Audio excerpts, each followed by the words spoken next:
Hi, my name is Chineye and welcome to my YouTube channel. Today we are going to be talking about the latest fragrances in my collection, a haul if you will. If you're a new viewer, hello, hi, welcome. We have lots of fun here, and if you're a returning viewer, thank you for tuning in. A lot of the fragrances on this tray can be sampled at Scentsplit.com, and you can use Chineye 10 to save on your samples and full sizes. Acne Studio by Gourmand. If you follow me on TikTok, you know that I have been on the hunt for the perfect, effortless, clean, musky kind of fragrance. And spoiler alert, I found it. When it comes to smelling very clean, effortless, put together, I don't want to smell like rice. I don't want to smell like pencil shavings. I don't want to smell like Glossier You. I want to smell either very soapy and clean, like a touch of fruitiness, or I want to smell like a cozy cashmere kind of sweater. And Acne Studio by Gourmand gives me the former. This fragrance smells like laundry detergent in the best way. And it also has like a fruity floral vibe going on. It smells so good. I know that aldehydes get a bad rep because of Chanel No. 5, but Acne Studio is a very modern take on an aldehyde. This fragrance smells like the most luxurious, expensive laundry detergent. Not even like the liquid laundry detergent, the powdered laundry detergent. That is exactly the vibe of Acne Studios. Gourmand is honestly one of my favorite fragrance houses because they make complex fragrances that are rich and command attention. Acne Studio is no different. The only difference is that this fragrance is not in the dark, sensual nature that they usually do. This is an airier, lighter, clean girl kind of take on a Gourmand DNA. And honestly, no notes. This fragrance is severely slept on. Maybe it's the price point because the price point is insane. A full-size bottle, I think 100 ml is about 425 bucks. It's really pricey. This fragrance is what I imagine all the cool girls in Copenhagen smell like, especially in the fall or in the spring when they have those chunky, bright, colorful sweaters. I imagine they smell like Acne Studio. But if you are a lover of a fragrance like Valaya, you like the fruity floral aspect of Valaya, but then you want the aldehydes amped all the way up. I'm talking about like dryer sheets. I'm talking about like powdered laundry detergent. That is the vibe you want from your clean, musky fragrance. I cannot recommend Acne Studios enough. This is probably my favorite fragrance out of all the fragrances on this tray. I have to say, a lot of fragrances in the clean, musky, soapy category don't last really long. But Gourmand did what needed to be done with Acne Studios. Acne Studios last a really long time. 5-6 hours later, I can still smell the fragrance. And it also has a very strong presence. This is a fragrance that projects off your skin. It might not have insane sillage, it might not hang in the air when you walk by people, but for the first 4 hours, it really, really projects. I'm able to smell this fragrance on my clothes the next day. On my skin, it lasts like 6-7 hours and it projects very strongly for like the first 4. Honestly, if you are looking for a stunner of a laundry detergent kind of smell, this is your girl. Acne Studio by Gourmand is your girl. Soy Malaki by Dries Van Noten needs no introduction. First of all, the bottle is quite literally a work of art. I love the porcelain base and the designs, and I love how it's not just any like basic bottle. You are definitely paying for the cost of this bottle in the price of the perfume. A bottle of Soy Malaki goes for, I think, 375, but if you buy a bottle of Niche Beauty, they are, I think, a German retailer and they ship to the US. You can get your bottle without taxes and everything else, just like the base price, for I believe 315 or 320 bucks. That saves you a ton of money. Now, a lot of people say that this fragrance doesn't last a really long time, especially for the price point, and I have to agree. This fragrance is not super long lasting. It also isn't like a beast mode fragrance. I would say that for the first like maybe 2.5 hours, it leaves like a good sillage in the air behind you, but it isn't a fill up the room, beast mode, notice me kind of fragrance. It's really unfortunate because the perfume is really pricey, but that is just to tell you how good the juice is that I made an exception for this in my collection. If you're someone that thinks that fragrances that are really, really expensive have to be beast mode, Soy Malaki and honestly, Dries Van Noten as a house is not the house for you. Soy Malaki is chestnut, it's rose, it's cacao, and it's silk. I know a lot of people might not know what a silk note smells like, but I promise you when you get your nose on this fragrance, you are going to 100% understand what they mean by a silk note. I always say that Soy Malaki smells like you walk into the bedroom of the most pampered woman you know. I'm talking spoiled, rotten. You walk into her bedroom while she's getting ready for like a black tie event or a gala. She's in a pink robe, like a pink silky robe, and she's applying on this like cacao, chestnut, rose body butter. And she walks by you all done up, powdered, moisturized, about to slip into her dress for the evening. She's gonna smell like Soy Malaki. I'm personally not the biggest fan of rose fragrances. I always say that I am like a rose hater, but honestly, it's starting to look like I'm more of a rose skeptic. This fragrance is a stunner, even if you are not a lover of rose.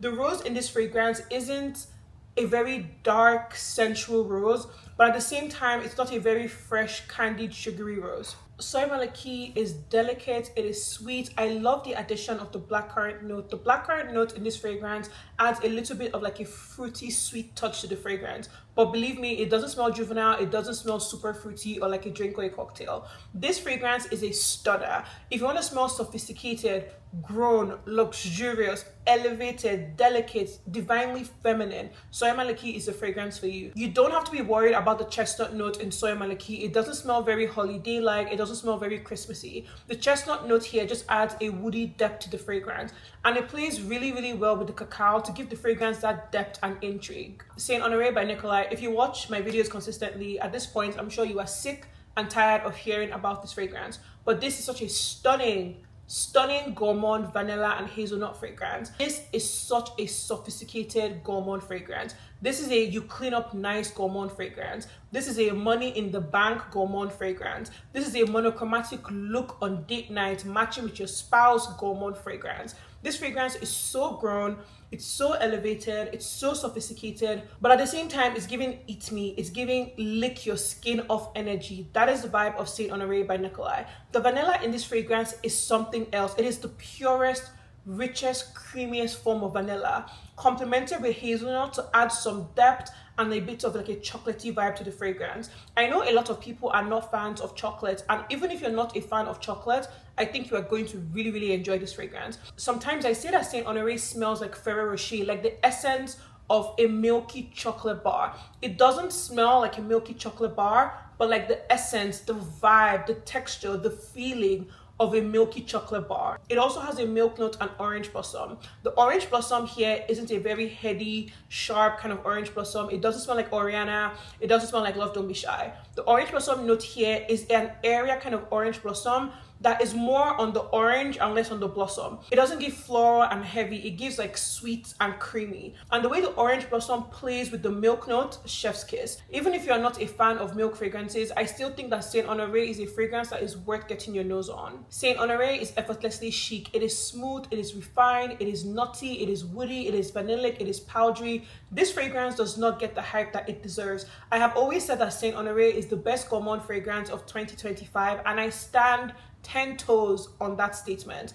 If you haven't gotten a chance to try Saint Honoré, I cannot recommend it enough. You need to get your nose on this fragrance. Everybody is saying that pistachio is the it girl note of 2025, and I think that is true, but a lot of people are forgetting about hazelnut. I feel like hazelnut has been on the come up and it's starting to show up in a lot more fragrances than usual, and I definitely think it's going to be one of the top notes of 2025. I don't have my bottle here and I'm too lazy to get up and get it, but Santal Volcanique by Maison Crivelli, chef's kiss. That is a fragrance that isn't very popular among the ladies. It's a lot more popular among the guys on TikTok and like the male fragrance creators.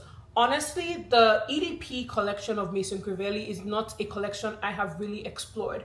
I am a big fan of Hibiscus Mahjad, Amber Chromatique, Tuberose Astral. I've definitely explored more of the collection for like the Extrait line, the one that comes in the colorful bottles. But the EDP collection definitely has some gems, and Santal Volcanique is definitely one of them. This fragrance is so interesting. It's definitely sandalwood and then it's ginger, but there's something about the fragrance that feels very cold. This fragrance smells like fire and ice. It has notes of sandalwood, lime, ginger, cardamom. I definitely get those notes. I get like a fresh, spicy vibe on a bed of like a woody sandalwood. This fragrance is actually inspired by a volcanic eruption, so it makes sense how it's able to smell warm but at the same time smell cold. In the opening, the ginger is in your face. It's very front and center, even stronger than the ginger in Ingenious Ginger. But as the fragrance dries down, the ginger definitely becomes more mellow, the lime definitely becomes more mellow, and then they start to complement the sandalwood and the cardamom really, really well.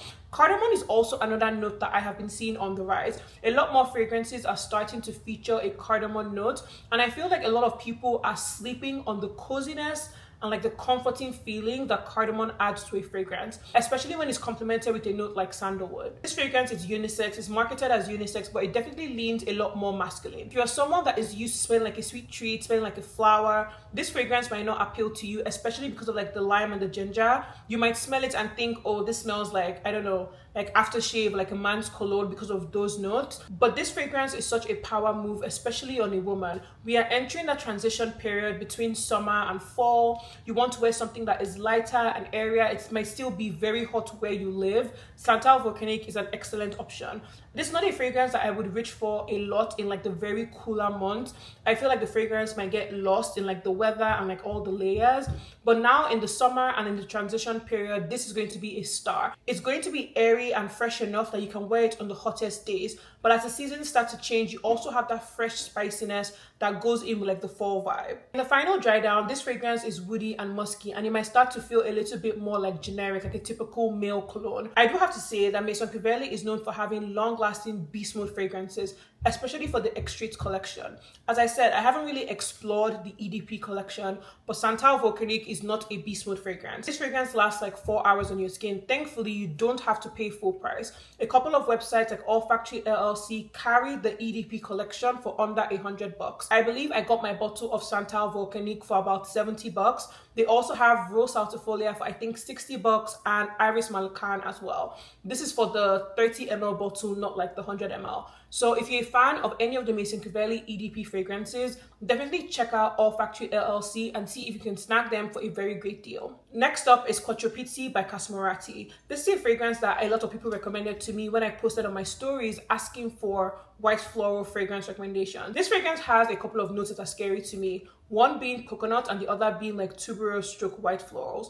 I really struggle with tuberose and coconut together because to me a lot of those fragrances kind of smell like sunscreen. Now most of them smell like sunscreen to me, but it also like varying degrees, right? It's like a little bit of sunscreen versus overwhelmingly smelling like sunscreen. This fragrance is very interesting because the notes do not really tally with what I smell. It has notes like Davana and rum, which I expect to get more. Like I expect those notes to be a lot more prominent in the perfume, but for some reason they don't stand out to me. But I guess they show up in the fact that Quattro Pizzi doesn't smell very solar and very like sunscreeny. It's able to have this depth and richness, which I assume is coming from the notes like the Davana and the rum that are not like all the way in your face. In the opening of this fragrance, you're going to get something green and then also something warm like golden. Quattro Pizzi also has a pink pepper note, which is able to add a little bit of a sweet touch to the opening of this fragrance. There's also a coriander note in Quattro Pizzi, and coriander is a note a lot of people struggle with. For some people it smells like body odor, for people it smells stale, almost like sweat. Honestly, if I didn't look up the notes, I wouldn't know that there was a coriander note in this fragrance. I don't get anything remotely close to that. So if you're someone that struggles with coriander or it kind of goes off on your skin, make sure you sample Quattro Pizzi before you commit to a full-size bottle. The tuberose in Quattro Pizzi is a sweetened tuberose. It isn't a very bubblegummy tuberose and kind of tuberose you would find in like Bouquet Encore or even L'Interdit. I don't know how they were able to do this because I'm someone that really struggles with the coconut note. And the coconut note in this fragrance is so well blended that it's able to give that creaminess and solar effect without smelling like sunscreen. Out of all the fragrances on this tray, I think Quattro Pizzi is definitely the easiest one to sample or to try at like your local Neiman Marcus or Saks. So if you have one of those near you, definitely go into store and try this one on your skin.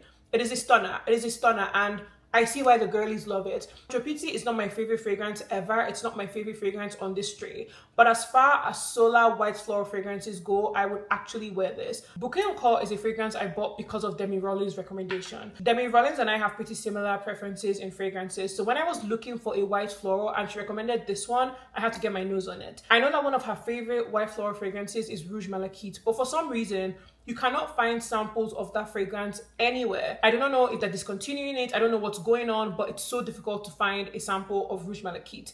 So I figured I might as well try like the second best thing. Bouquet Encore is such a beautiful white floral fragrance. It is sweet, it is playful, and it is fun. This is more of a bubblegummy tuberose as opposed to a very serious, grown-up, mature kind of tuberose. Bouquet Encore is more of a bubblegummy, fun, sweet, playful kind of tuberose as opposed to a very serious, mature kind of tuberose. It's tuberose, it's jasmine, it's vanilla, it's musk, it's Szechuan pepper. The addition of the Szechuan pepper note is able to add this fresh, spicy touch to the fragrance. and stops it from just being any other tuberose, bubblegummy, jasmine, white floral kind of fragrance. Based off of the name of this fragrance, Bouquet Encore, I was expecting it to literally smell like a bouquet of flowers. I expected it to be very white floral, very floral heavy, something like Narcotic V. That is what I expected Bouquet Encore to smell like. But honestly, even if you are not a lover of white floral fragrances, I am not a lover of white floral fragrances, I think you are going to really enjoy this. It has been a while since I tried Rouge Malakith, but from what I remember, Bouquet Encore seems to be like a more daytime,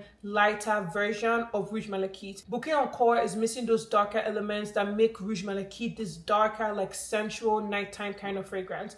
But this is still a stunner. Like, I would wear this.